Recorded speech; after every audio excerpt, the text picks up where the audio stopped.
welcome to a half hour of MINDWEBS, short stories from the worlds of speculative fiction.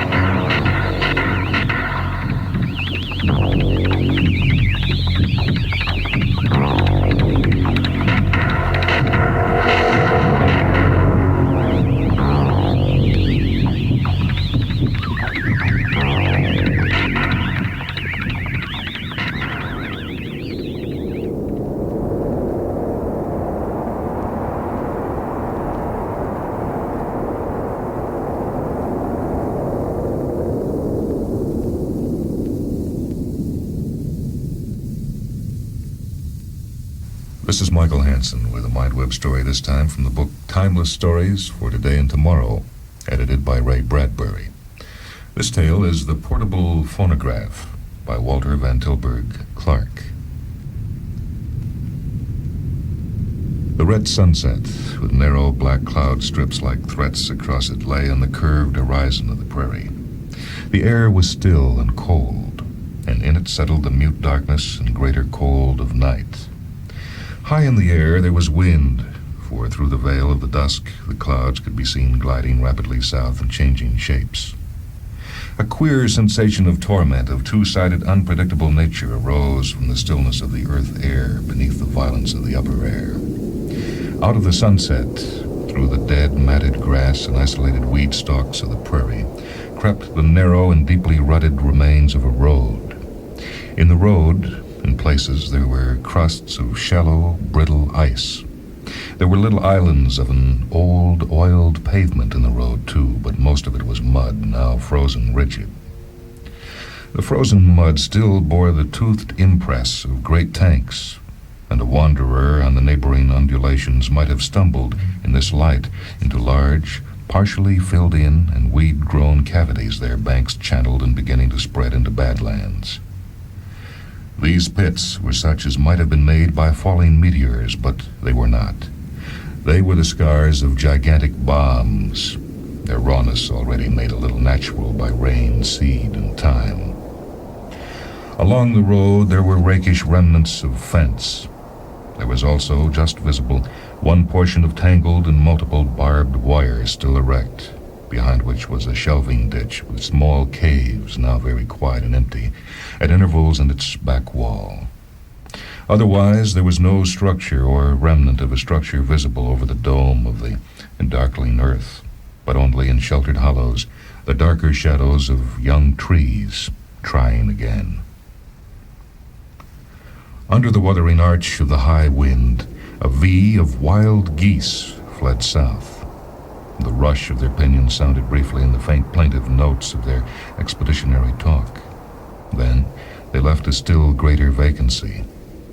There was the smell and expectation of snow, as there is likely to be when the wild geese fly south.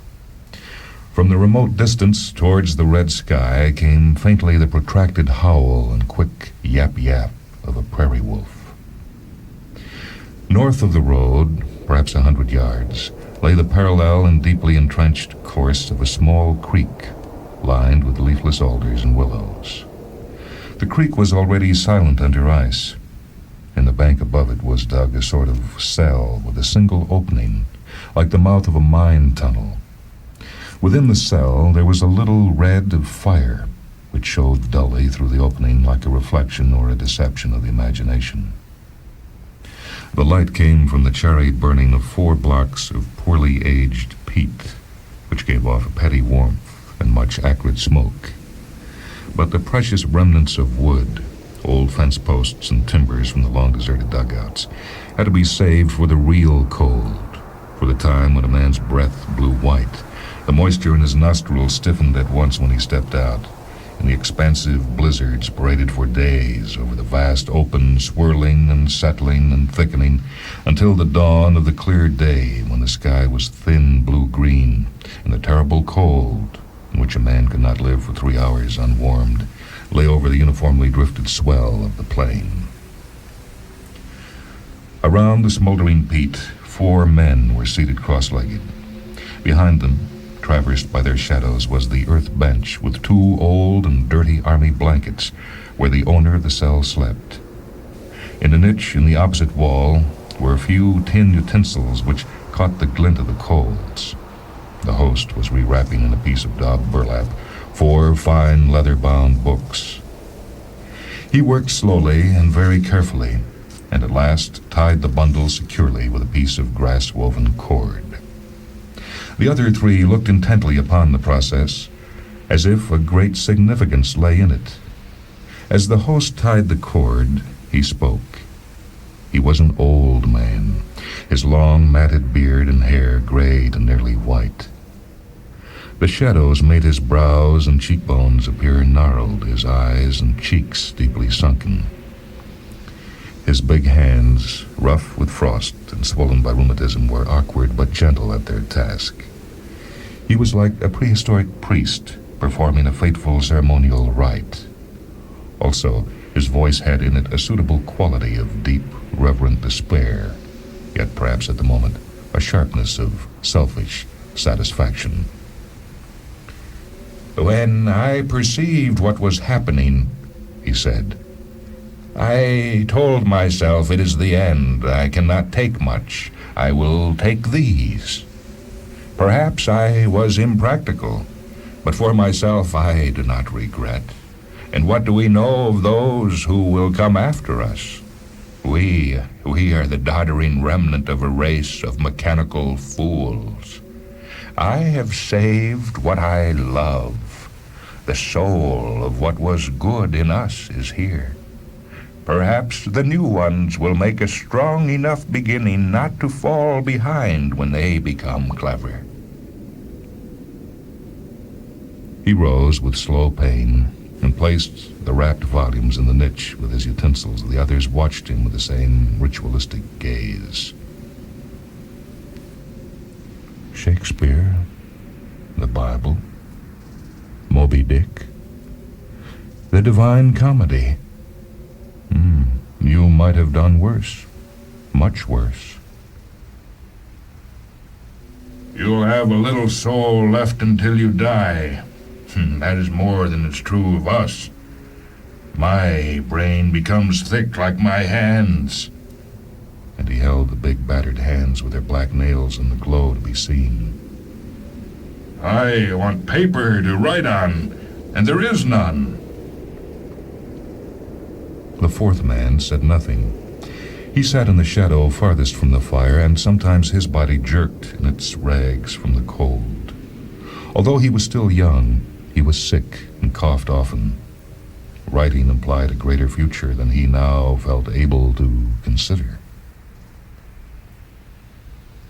The old man seated himself laboriously and reached out, groaning at the movement, to put another block of peat on the fire.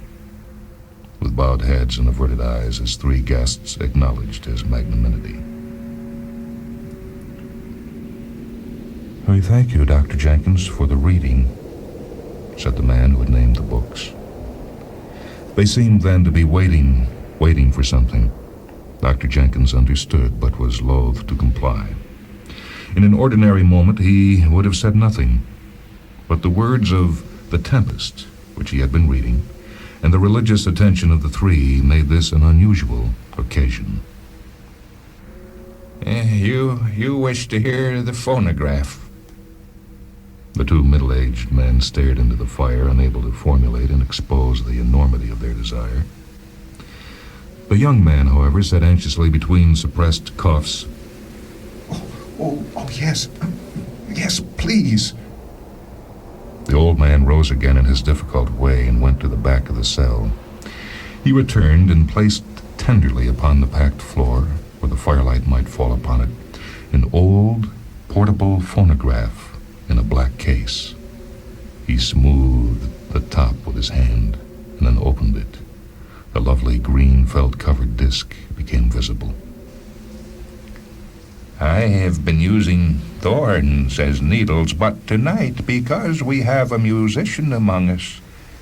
He bent his head to the young man, almost invisible in the shadow. "Tonight I will use a steel needle. There are only 3 left." The 2 middle-aged men stared at him in speechless adoration. The one with the big hands, who wanted to write, moved his lips, but the whisper was not audible.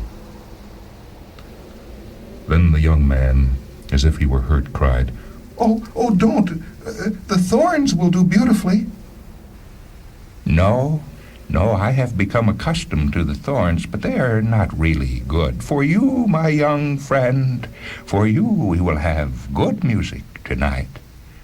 After all, he added generously, and beginning to wind the phonograph, which creaked, after all, they can't last forever. No, nor we. The man who needed to write said harshly. The needle, by all means. Oh, thanks. Said the young man, Thanks. and then stifled his coughing with a bowed head. The records, though, Said the old man when he had finished winding. the records are a different matter already. They are very worn. I do not play them more than once a week. Once a week, that is what I allow myself. More than a week, I cannot stand it, not to hear them. No, how could you, and with them here like this? A man can stand anything. Please, the music? Only the one. In the long run, we will remember more that way. He had a dozen records with luxuriant gold and red seals. Even in that light, the others could see that the grooves of the records were becoming worn. Slowly, he read out the titles and the tremendous dead names of the composers and the artists and the orchestras. The three worked upon the names in their minds carefully. It was difficult to select from such a wealth what they would at once most like to remember. Finally, the man who wanted to write named Gershwin's New York. Oh, no. Cried the sick young man, and then could say nothing more because he had a cough. The others understood him, and the harsh man withdrew his selection and waited for the musician to choose. The musician begged Dr. Jenkins to read the titles again very slowly so that he could remember the sounds. While they were read, he lay back against the wall, his eyes closed, his thin, horny hand pulling at his light beard, and he listened to the voices and the orchestras and the single instruments in his mind. When the reading was done, he spoke despairingly. I have forgotten. I cannot hear them clearly. There are things missing. I know. I thought that I knew all of Shelley by heart. I should have brought Shelley. That's more soul than we can use. Moby Dick is better. By God, we can understand that. The doctor nodded. Then the man who had admired the book said, Still, we need the absolute if we are to keep a grasp on anything. Anything but these sticks and peat clods and rabbit snares. Shelley desired an ultimate absolute. It's too much. It's no good, no earthly good. The musician selected a Debussy nocturne. The others considered and approved. They rose to their knees to watch the doctor prepare for the playing so that they appeared to be actually in an attitude of worship. The peat glow showed the thinness of their bearded faces and the deep lines in them, and revealed the condition of their garments. The other two continued to kneel as the old man carefully lowered the needle onto the spinning disc. But the musician suddenly drew back against the wall again with his knees up and buried his face in his hands. At the first notes of the piano, the listeners were startled. They stared at each other. Even the musician lifted his head in amazement, but then quickly bowed it again strainingly, as if he were suffering from a pain he might not be able to endure. They were all listening deeply, without movement. The wet, blue-green notes tinkled forth from the old machine, and were individual, delectable presences in the cell. The individual, delectable presences swept into a sudden tide of unbearably beautiful dissonance, and then continued fully the swelling and ebbing of that tide, the dissonant inpourings, and the resolutions, and the diminishings, and and the little, quiet wavelets of interlude lapping between. Every sound was piercing and singularly sweet. In all the men, except the musician, there occurred rapid sequences of tragically heightened recollection. He, at the final whispering disappearance, but moving quietly so that the others would not hear him and look at him, he let his head fall back in agony, as if it were drawn there by the hair, and clenched the fingers of one hand over his teeth. He sat that way while the others were silent, and until they began to breathe again normally. His drawn-up legs were trembling violently. Quickly, Dr. Jenkins lifted the needle off to save it, and not to spoil the recollection with scraping. When he had stopped the whirling of the sacred disc, he courteously left the phonograph open and by the fire, in sight. The others, however, understood. The musician rose last, but then abruptly, and went quickly out the door without saying anything. The others stopped at the door and gave their thanks in low voices. The doctor nodded magnificently. Come again in a week. We will have the New York. When the two had gone together, out towards the rhymed road, he stood in the entrance, peering and listening. At first, there was only the resonant boom of the wind overhead, and then far over the dome of the dead, dark plain, the wolf cry lamenting. In the rifts of clouds, the doctor saw 4 stars flying. It impressed the doctor that one of them had just been obscured by the beginning of a flying cloud at the very moment he heard what he had been listening for, a sound of suppressed coughing. It was not nearby, however. He believed that down against the pale alders he could see the moving shadow. With nervous hands, he lowered the piece of canvas which served as a door and pegged it at the bottom. Then quickly and silently, looking at the piece of canvas frequently, he slipped the records into the case, snapped the lid shut, and carried the phonograph to his couch. There, pausing often to stare at the canvas and listen, he dug earth from the wall and disclosed a piece of board. Behind this, there was a deep hole in the wall into which he put the phonograph. After a moment's consideration, he went over and reached down his bundle of books and inserted it also. Then guardedly he once more sealed up the hole with a board and the earth. He also changed his blankets and the grass-stuffed sack which served as a pillow so that he could lie facing the entrance. After carefully placing 2 more blocks of peat upon the fire, he stood for a long time watching the stretched canvas, but it seemed to billow naturally with the first gusts of a lowering wind. At last he prayed and got in under his blankets and closed his smoke-smarting eyes. On the inside of the bed, next the wall, he could feel with his hands the comfortable piece of lead pipe.